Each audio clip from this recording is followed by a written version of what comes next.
Wow, there's a lot of people here today. That is fantastic. Congratulations all on being here, because what Bill McKibben just told us is incredibly important. We live in a very important place at a very important time in terms of deciding the future of our planet.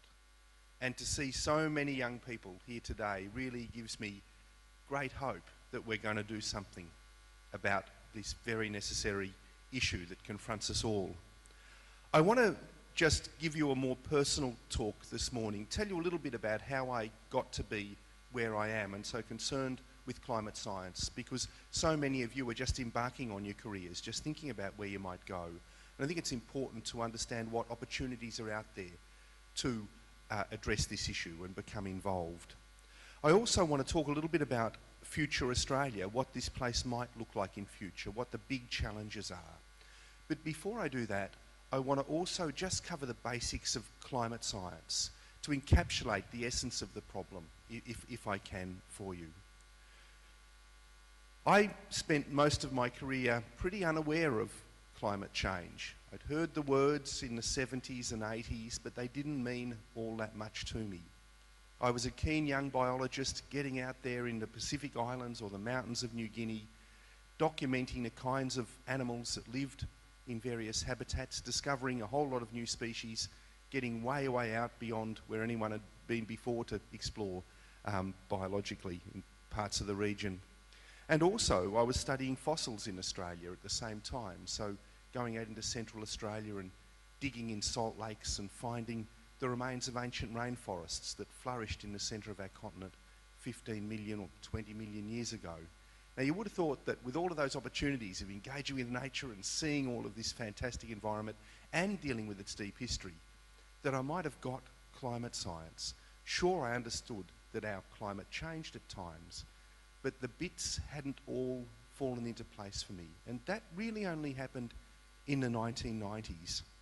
As I started reading the scientific literature, I'd been asked to do a particular job, been asked to advise the Premier of South Australia on environmental issues and so forth. And I thought, I'd better read the scientific literature to make sure I'm across it. And as I read journal article after journal article, it was like a light globe went on in my head. I finally understood what was happening. And to encapsulate it, what I saw was that human pollution was changing the nature of Earth's atmosphere, so increasing the heat of the planet overall, warming the planet overall, and that was changing everything. And the way I tend to envisage it is a bit like our bodies. We run at a very constant temperature within a very narrow bounds. If you elevate the temperature of our body, everything changes. The water balance in our body changes, our breathing rate changes, the rate of our heart changes, the function of all of our organs change. The way our mind works even changes as you ratchet that temperature up. And so it is with planet Earth. As we pump more and more greenhouse gases into the atmosphere, as we warm the planet, every aspect of life on the planet changes. The metabolism of microbes in our soils alters so that we get more greenhouse gases being put into the atmosphere as decomposition rates become more rapid.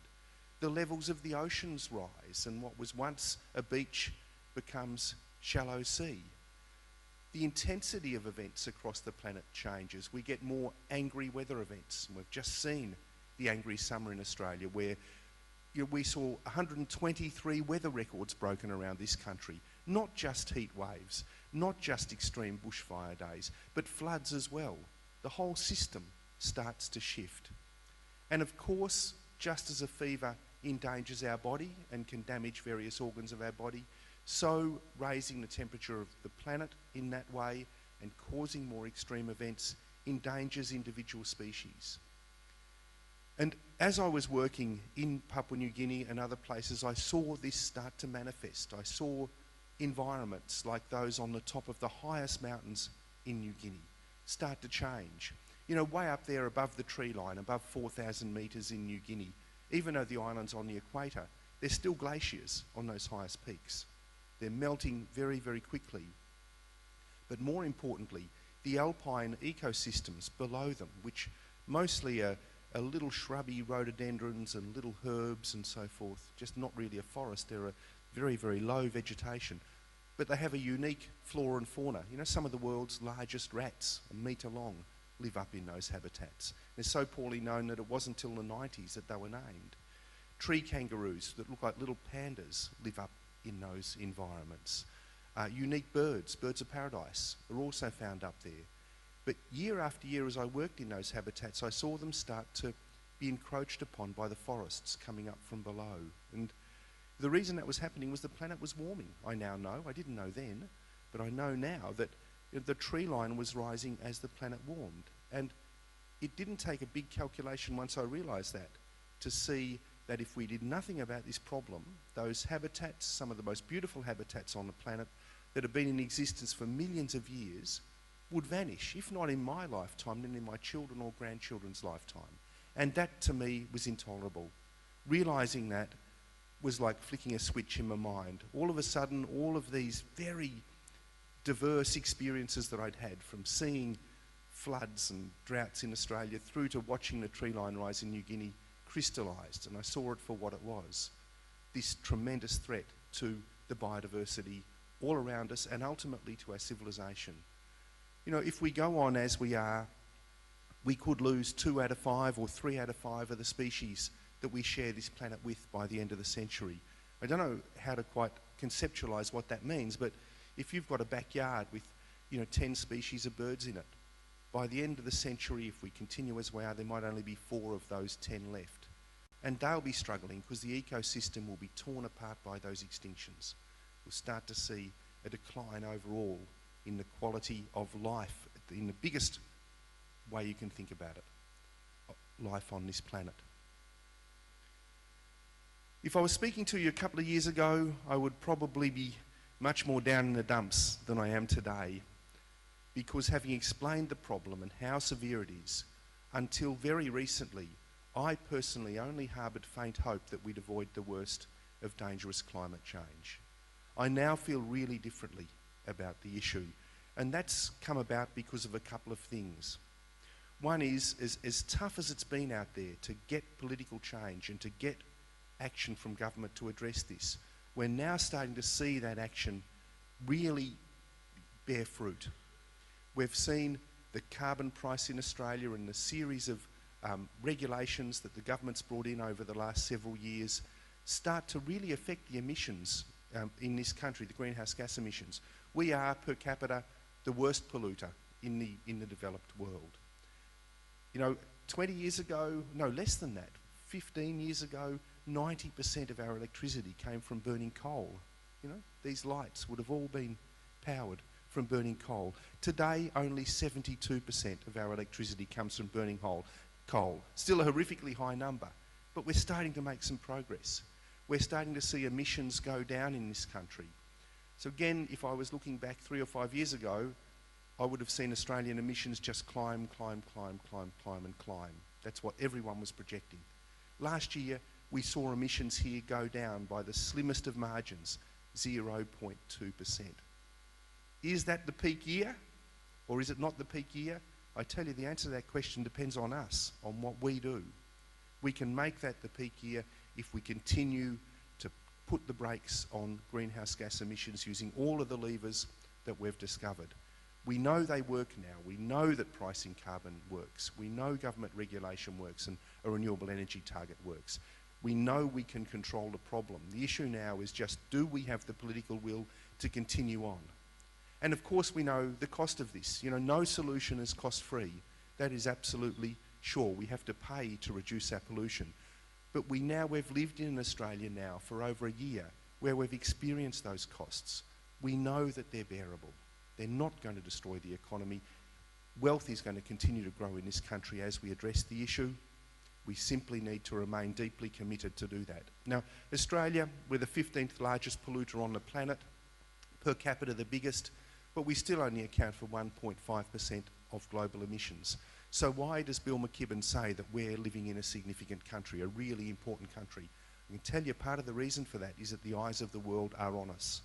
I've just come back from China, met with my colleagues over there. They are watching the Australian experiment keenly. They're developing their own set of emissions trading schemes, trial schemes in China, one of which will be based on the Australian model. You look at the US, the other great emitter in the world, and between China and the US, you've got 40% or more of global greenhouse gas emissions, right? So quite a significant amount. President Obama, using his own powers and way forward, has decided to effectively put a shadow price on carbon of around $24, strangely close to the Australian price. People are looking at us for leadership in this area. We were one of the great polluters. We're starting to turn around. We hope, my hope, is that we can lead the way back to a more sustainable future in this country. What's happening elsewhere? You may say, well, China, look at it, pollution, the water's, undrinkable, the air's unbreathable, the food's contaminated. What hope is there for the world? The fact is that the Chinese understand now they have made a dreadful mistake in terms of developing, industrialising in the way they have. The costs are now very high for the Chinese government, and as I travelled around China, whether it was in Beijing, Shanghai, Chengdu or anywhere else I went, it was very, very clear that the Chinese, this is a do-or-die effort. They will reduce their emissions. They will reduce their pollution. They'll clean up their waterways, because if they don't, the government of China will not survive. It's as simple as that. If you had listened to President Obama when he spoke in what I think is probably the greatest climate change speech ever given by a leader in any country, and listen to the comprehensive plan that he's laid out for the US now to reduce greenhouse gas emissions, you can see that for both the US and China, things have changed. In the US now, emissions have declined for 5 years running. They're 7 to 8% below their peak in 2008. And that's due to good government policy and a shift to gas, from coal to gas. A number of things have brought all of that together. But those emissions will continue to decline. The US will reach its target of minus 17%. We all know that's not enough, but at least things are now moving. 5 years ago, if I was speaking to you, I'd have to say, I think US emissions are going to grow for another decade or two. China, they still say their emissions are going to grow out to 2025 or 2030. We met some Chinese scientists, however, who said they wouldn't be surprised if Chinese emissions peaked either this year or next. We shall have to see. All of this hangs in the balance. But if I can just reinforce that we live at an incredibly exciting time where we are collectively architects of a new future. It's a unique moment in human history, really, that's going to demand people working together to change the energy systems that we all rely on, the fundamentals of our life, really, from polluting sources to clean sources and more democratic sources, PV, things where we can all become prosumers, producers and consumers of electricity. Bill McKibben echoed really the President's words in a particularly important way. When Obama gave his speech, he directly appealed to young people like you. He said, unless the public are behind these measures, we'll fail. We need a shift in public sentiment. We need leaders in the community, and they are inevitably young people. You're the ones who have the most at stake. We need leaders like you to get out there and reinforce the message that this is a vitally important issue.